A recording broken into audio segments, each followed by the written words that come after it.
गिरिशाय च प्रतिष्ठाय च नमो मीदुष्टमाय च सुमते च नमो कृष्णाय च वामनाय च नमो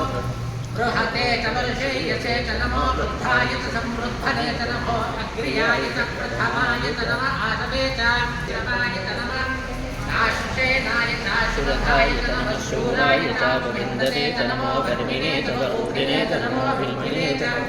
कवचिने च नमः श्रुताय च श्रुतसेनाय च नमो दुर्लुभ्याय च हन्याय च नमो दुष्मने च प्रमुखाय च नमो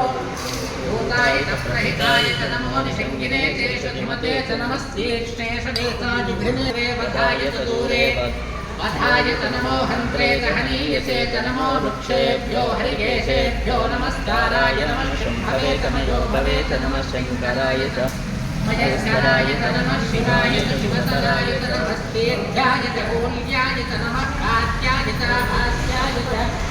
नमः प्रतरघोष्याय च गुह्याय च नमस्तल्प्याय च गेह्याय च नमः कात्याय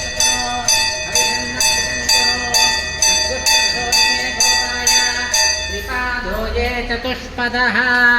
श्री नंदीश्वर देवताभ्यो नमः आनंदकर्पूरमंगल नीराजनं दर्शयामि नीराजनान्ते शुद्धाचमने समर्पयामि रक्षां धारयामि हर नमः पार्वती पतये हर हर महादेव हर